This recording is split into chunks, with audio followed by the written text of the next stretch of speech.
Ranger TV India, ना धर्म ना जात, केवल सच के साथ। दर्शकों, आपको हमारा चैनल पसंद आता है तो सब्सक्राइब करें, लाइक करें, शेयर करें, कमेंट जरूर करें। नमस्कार दर्शकों, मैं हूं अमित बोरसन और आप देख रहे हैं रेंजर टीवी इंडिया, ना धर्म ना जात, केवल सच के साथ। दर्शकों, आज हम उपस्थित हैं राजा कनिष्क की नगरी मथुरा में, जहां पर आज जिस प्रकार से जो बुद्धिस्ट कल्चर है उसके इतिहास के बारे में जानना चाहेंगे। और यहाँ पर एक ऐसी खासी चीज़ है जिसको हम आज अपने चैनल के माध्यम से आप लोगों को दिखाने आए हुए हैं। तो आपको लेके चलते हैं आज राजा कनिष्क की नगरी मथुरा में। और जब भारतीय संविधान बना तो इसको जनपद बना दिया गया, जनपद मथुरा के नाम से इसे जानते हैं हमारे देशवासी। और क्या क्या खासियत है मथुरा में और राजा कनिष्क के द्वारा क्या क्या काम किए गए मथुरा नगरी में, उसके बारे में भी आपको जानकारी देंगे। तो हम सबसे पहले जो हमारे एक सब्सक्राइबर हैं और हमारे चैनल को देखने वाले हैं उनसे मिलते हैं। हमको जानकारी प्राप्त हुई है कि वो यहीं रहते हैं आसपास, और उनसे भी इस मथुरा के बारे में जानकारी लेंगे। और थोड़ा सा जिस प्रकार से हमारे योगी आदित्यनाथ जी की सरकार चल रही है उत्तर प्रदेश के अंदर, और भारत देश में मोदी सरकार की सरकार चल रही है, उसको देखते हुए हम दिखाना चाहेंगे कि किस प्रकार का यहाँ माहौल है, कैसी सड़कें हैं, कैसी व्यवस्थाएं। आप देख सकते हैं जैसे अन्य ज़िलों में और अन्य शहरों में भी जो व्यवस्थाएं सड़कों की वही हालत है। सड़कों पर गंदगी करना और फुटपाथ पूरा घेर लेना, कहीं पर भी किसी भी तरह का कोई सुधार नहीं है। और जबकि हमारे प्रधानमंत्री नरेंद्र मोदी जी कहते हैं कि हम भारत देश को विकसित देश बनाएंगे, और इस समय अब हमारे पीछे आप देख सकते हैं कि मथुरा छावनी स्टेशन है, यहाँ से भी आप आ सकते हैं। और ऐसी जगह पे लेके चलते हैं हम आज आपको, जो शायद आपने नहीं देखा होगा, और जो हमारे उत्तर प्रदेश का और मथुरा का जो इतिहास वहाँ पे छुपा हुआ है, उस जगह को आपको आज अपने चैनल के माध्यम से दिखाएंगे।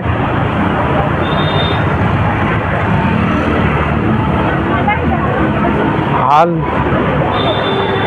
जैसा आगरा में वैसा ही हर जगह पे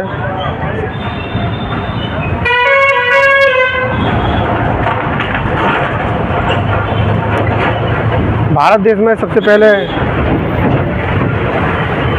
जो इतिहास माना जाता है वो सिंधु घाटी की सभ्यता के बारे में ही माना जाता है। उसके बाद में अगर हमारे भारत देश को किसी ने सुचारू रूप से चलाया, कानून व्यवस्थाएं और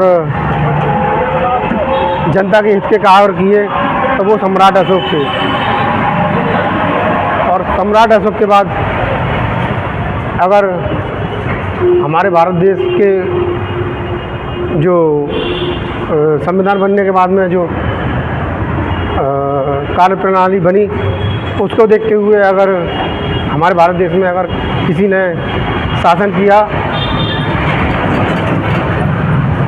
तो वो बहुजन समाज पार्टी की राष्ट्रीय अध्यक्षा मायावती जी के द्वारा किया गया, जिसमें आज भी लोग मायावती जी के शासनकाल के याद करते हैं। और दर्शकों, एक चीज़ और बताना चाहेंगे, भारत देश में सबसे पहले दूध एकत्रित करना किसने प्रारंभ किया, ये भी आपको जानकारी देंगे।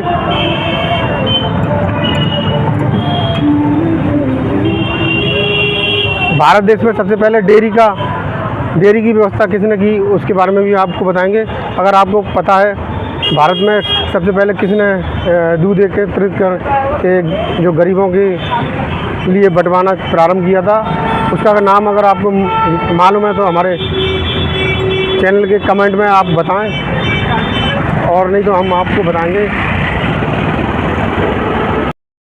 और दर्शकों, अब हम आ चुके हैं जहाँ पर जो हमारे एक सब्सक्राइबर हैं और हमारे दर्शक भी हैं, हमारे समर्थक भी हैं, जो कि यहाँ पे ये कॉलेज है पौधार इंटर कॉलेज, वहाँ पे वो शिक्षक हैं,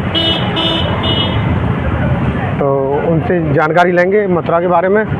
और जो हम आपको आज जो जिस खजाने को दिखाने आए हैं आपको, उससे भी रूबरू कराएंगे। तो लेके चलते हैं हम।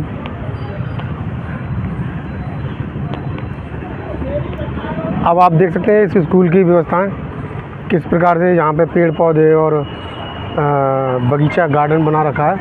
अगर स्टूडेंट भी जैसे कि आराम से, अगर गर्मी का मौसम है तो पेड़ों के नीचे और बगीचा में बैठकर वो पढ़ाई कर सकते हैं। इसी प्रकार से एक जो हमारे जनपद आगरा में एक विद्यालय है, विक्टोरिया इंटर कॉलेज, वहाँ पर कुछ पूंजीपतियों के द्वारा वहाँ पे इसी प्रकार का जो ग्राउंड है उसको कब्जा कर रखा है। वहाँ पे पार्किंग वगैरह बना रखी है और हो सकता है वो बंद करवाने की कोशिश भी की जा रही है।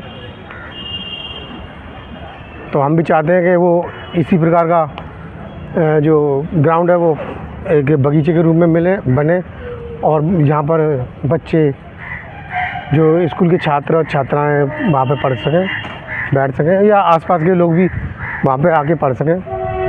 तो हमारे जो सब्सक्राइबर और हमारे दर्शक जो कि जनपद मथुरा में रहते हैं और राजा कनिष्क की जो नगरी जो प्रारंभ से चली आ रही है उसके विषय में भी इनसे जानकारी प्राप्त करेंगे। बैठिए सर। पवन गौतम।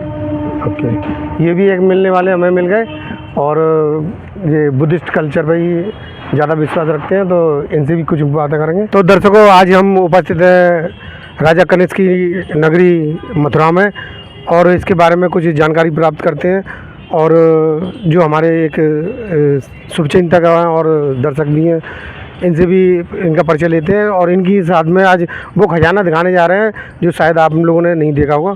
सर, अपना परिचय दीजिए। मैं उमेश पाल सिंह, अध्यापक हूँ सेठ बी एन पौधार इंटर कॉलेज मथुरा में और बौद्धाचार्य भी हूँ। बौद्ध रीति से संस्कार है वो भी कराता रहता हूँ और अक्सर धम्म के उपदेश वगैरह भी देता रहता हूँ और धम्म का प्रचार प्रसार भी करता रहता हूँ। सर, तो सबसे पहले जो हम मथुरा में आए हैं तो मथुरा के विषय में जानकारी दीजिए। देखिए, मथुरा जैसा कि आपने खुद ही बताया कि कनिष्क की मथुरा, तो सम्राट जो कनिष्क हैं कुषाण वंश के शासक रहे हैं, उनकी ये सहायक राजधानी रही है। वैसे उनकी राजधानी लाहौर थी जी, लेकिन मथुरा उन्होंने अपनी सहायक राजधानी बनाई और उनके पुत्र ने भी यहाँ शासन किया और मथुरा में ही संसार की पहली प्रतिमा, मैं किसी धर्म पर नहीं जा रहा हूँ, पहली प्रतिमा की बात कर रहा हूँ, वो मथुरा में बनी। ठीक है, धर्मों का उदय तो बाद की बात है, क्योंकि तथागत बुद्ध ने एक ज्ञान का संचार किया पूरे विश्व में। उनके जाने के बाद ये धर्म बन गया और उनकी जो प्रतिमा थी, संसार में पहली प्रतिमा उन्हीं की बनी और वो मथुरा में बनी। मथुरा की शैली विश्व प्रसिद्ध शैली है, आपको पता भी होगा। और मथुरा में जो भिक्षु उपगुप्त रहते थे, उन्होंने ही सम्राट अशोक को भी दीक्षा दी, वो यहाँ से गए थे। तो जिन सम्राट अशोक ने इस धर्म को पूरे विश्व में फैलाया, श्रीलंका, चीन, वर्मा भेजा उन्होंने अपने पुत्र और पुत्री के माध्यम से, तो उनके जो गुरु थे भिक्षु उपगुप्त, वो भी यहीं के रहने वाले थे। तो संग्रहालय में पूरा इतिहास है, आपको मिलेगा जब आप चल रहे हो वहाँ पर, तो संग्रहालय में आपको पूरा इतिहास वहाँ पर मिलेगा। तो आपके साथ हम चलते हैं। बिल्कुल। नमो बुद्धाय, जय भीम साथियों। तो जैसा कि आपसे कहा गया है कि आपको बौद्ध इतिहास का खजाना दिखाना है, तो वो कहाँ पर है, उस खजाने का जो रास्ता है वो मैं यहाँ से आपको बताता हूँ। आप इधर देखेंगे तो इधर आपका हाईवे है, टाउनशिप, और टाउनशिप से सीधा रास्ता यहाँ पर आता है। ये आप इधर देखिए, छावनी स्टेशन है अपना, और अब जब इधर देखोगे आप तो यहाँ पर ये आपका जो है पुल है, और इधर क्या नाम है आपका जो पुराना बस स्टैंड भी है। तो पुराना बस स्टैंड से आगे मुश्किल से यहाँ से 500 मीटर की दूरी पर वो स्थल है जहाँ हम उस खजाने से आपको रूबरू कराएंगे। और बिल्कुल जहाँ पर मैं खड़ा हूँ उसके सामने सेठ बीएन पोद्दार इंटर कॉलेज जो है स्कूल है, और आप उसे देख सकते हो सेठ बीएन पोद्दार इंटर कॉलेज को, क्योंकि मैं यहीं टीचर हूँ इसी विद्यालय में। तो ये बिल्कुल सेंटर पॉइंट है जहाँ से मात्र आधा किलोमीटर की दूरी पर वो स्थल है। तो आइए चलते हैं हम उस खजाने की तरफ। धन्यवाद। तो दर्शकों आप देख सकते हैं ये छावनी रेलवे स्टेशन से हम आगे चल चुके हैं और ये बस स्टैंड है, यहाँ से भी आपको लेके चल रहे हैं।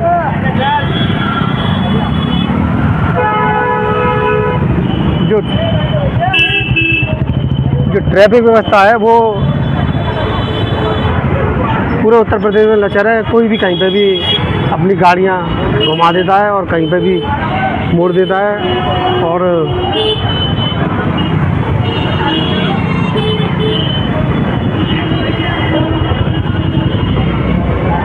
अगर भारत का संविधान ना होता तो हो सकता है लोग उल्टे सीधे दौड़ते रहते।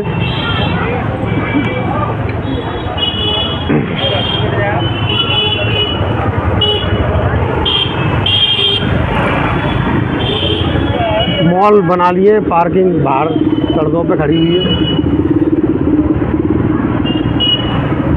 आप देख सकते हैं यहाँ पर किसी भी प्रकार की कोई जो फुटपाथ है वो पूरी तरह से इन लोगों ने कवर कर लिया है।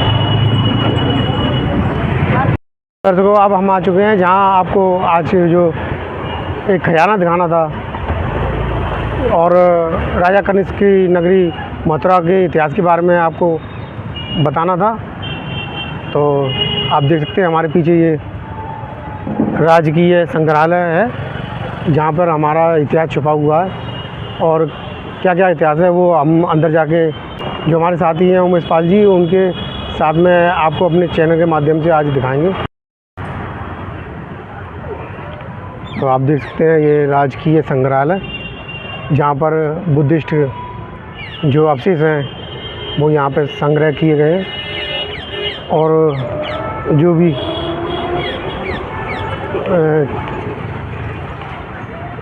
भगवान बुद्ध से संबंधित जो अवशेष या स्टैचू वगैरह हैं वो आपको आज दिखाएंगे। आप देख सकते हैं ये तथागत बुद्ध की ये स्टैचू कितनी शानदार।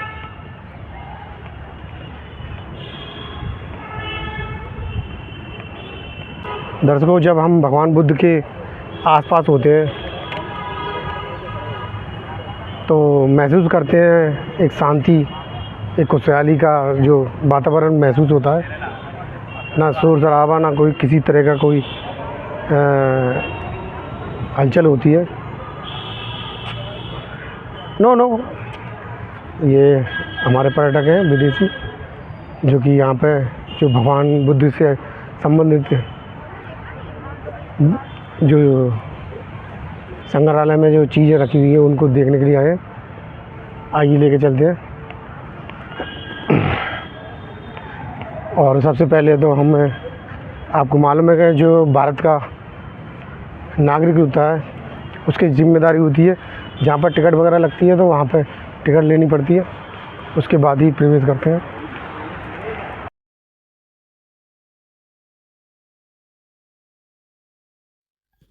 दर्शकों हम उपस्थित हैं राजकीय संग्रहालय मथुरा में, जहाँ पर आपको दिखाने लाए थे हम भगवान बुद्ध और उनसे संबंधित अवशेष जो कि यहाँ पर संग्रह किए गए हैं। लेकिन किन्हीं कारणों की वजह से हमको यहाँ पर वीडियो बनाने नहीं दी गई, इसलिए हमने यहाँ पर फ़ोटो खींचे और आपके लिए ये इस संग्रहालय में जो स्थित हैं भगवान बुद्ध और उनके अवशेष और अन्य जो बौद्ध धर्म के सम्राट और राजा हैं उनकी भी यहाँ पे स्टैचू हैं।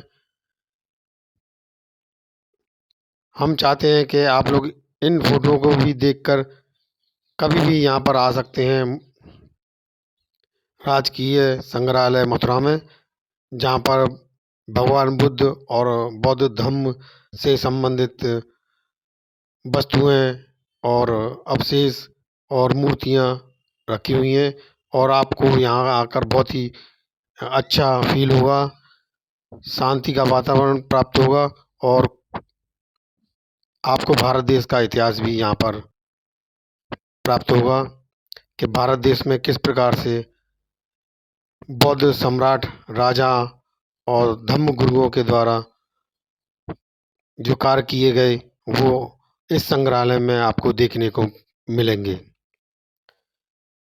दर्शकों, यहाँ पर हमको वीडियो नहीं बनाने दी गई थी, तो आप जब भी आएँ आपको बहुत अच्छा लगेगा। यहाँ पर देख सकते हैं किस प्रकार का ये संग्रहालय है। जो हमारा बौद्ध धर्म का इतिहास जो छुपाया गया था, आज वो ज़मीन में कहीं पे भी खुदाई करें तो भगवान बुद्ध के अवशेष और बौद्ध धर्म से संबंधित प्रतीक चिन्ह निकलते हैं। वो यहीं पर संग्रह किए जाते हैं और पब्लिक के लिए देखने के लिए यहाँ पर रखे गए हैं, जिससे कि हमारे देश के नागरिकों और जनता को भी हमारे भारत देश के इतिहास के बारे में पता चल सके और क्या भारत देश का इतिहास था उसके विषय में भी पता चल सके। और दर्शकों, आपको आज की हमारी वीडियो पसंद आए तो सब्सक्राइब करें, लाइक करें, शेयर करें, कमेंट ज़रूर करें। कमेंट करके बताएं कि हमारा आज का वीडियो आपको कैसा लगा, जिससे कि हम आगे चल के उसी हिसाब से कार्य करें। दर्शकों, एक बार ज़रूर देखने आए इस संग्रहालय को।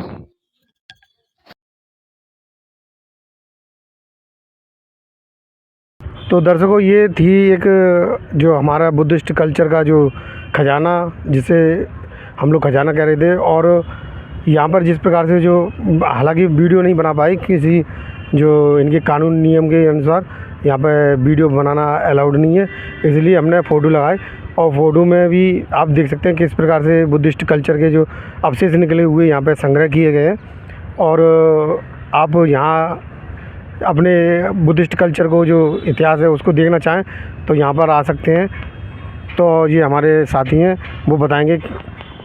सर, जिस प्रकार जो आज हम लोगों ने यहाँ पे भ्रमण किया, देखा संग्रहालय को, तो मुझे तो बहुत अच्छा लगा, शानदार लगा।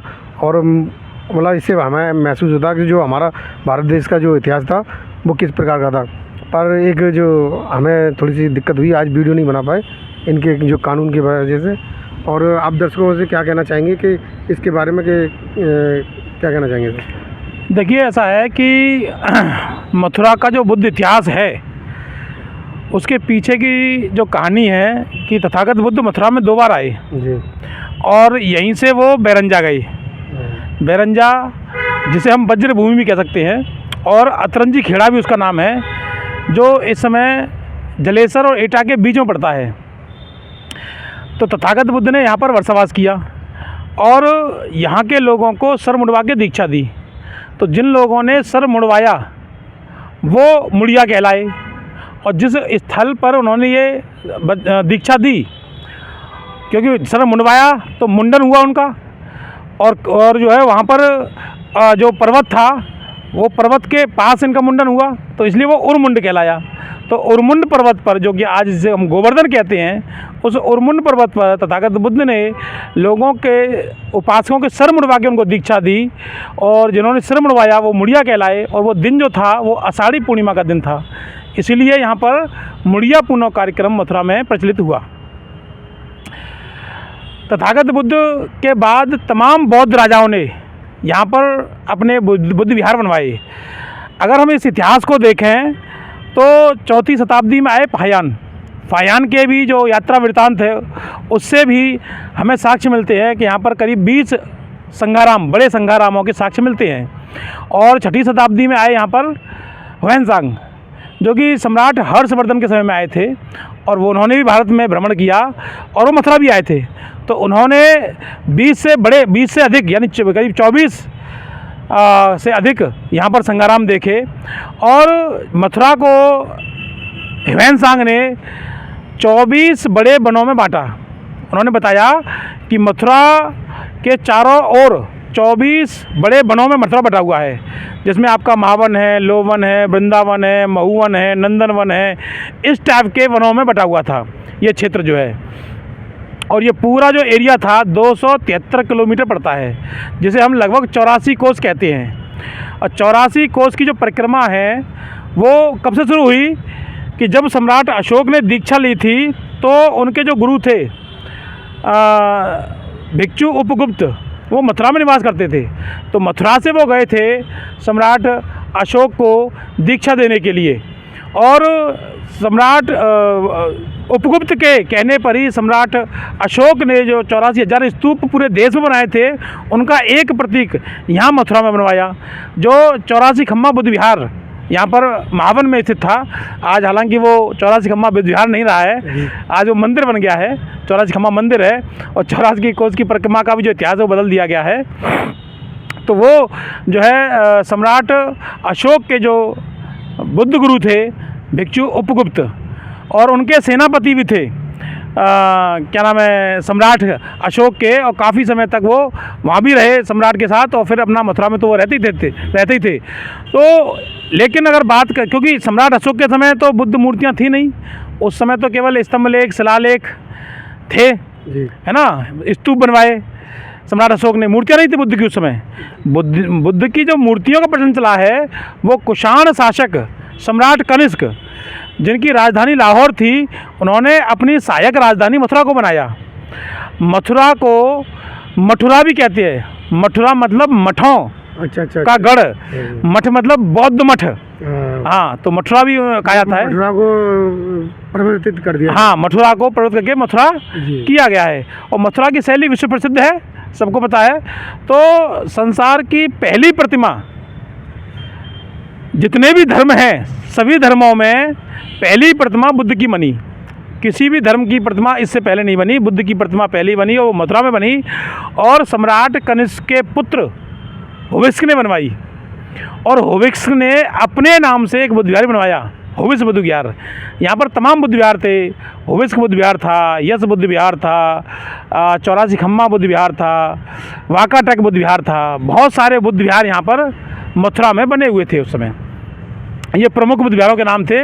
अभी जैसे आपने अंदर देखा कि बुद्ध की प्रतिमा के ऊपर एक छत्र रखा हुआ था, जिस पर मंगल चिन्ह बने हुए थे, जहाँ पर स्वास्तिक था, श्रीवत्स था, कमल पुष्प थे, जो है इस टाइप के तमाम मंगल चिन्ह, कलश थे, है ना।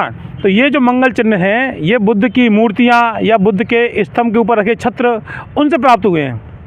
अगर बात करें यहाँ पर खुदाई के दौरान, तो सन 1860 में अंग्रेजी अधिकारी कनिंगम ने खुदाई करवाई मथुरा की, सबसे पहले। हाँ, सबसे पहले जो खुदाई करवाई, और वो जो खुदाई हुई है वो ह्वेनसांग और फाइयान जो अपना यात्रा वृत्तांत लिखा दोनों लोगों ने, खासकर ह्वेनसांग ने जो अपनी CUK में जो यात्रा वृत्तांत लिखा था उसको पढ़ के, और उसमें कहाँ कहाँ स्थल बताए थे उस किताब के अनुसार वहाँ खुदाई करवाई, और उस खुदाई में तमाम बुद्ध मूर्तियाँ यहाँ पर निकली, जैसे कंकाली टीला, ध्रुव टीला, चामुंडा टीला, है ना, चौबारा टीला, इन जगहों से सराय आजमपुर, सौंख से तो सम्राट कनिष्क की मूर्ति मिली है। जो कचहरी है आपका, कचहरी से 2 बुद्ध की बड़ी मूर्तियां मिली थी, एक मूर्ति मैंने आपको अंदर दिखाई थी, और एक मूर्ति उसी बिल्कुल वही मूर्ति रखी है राष्ट्रपति भवन में।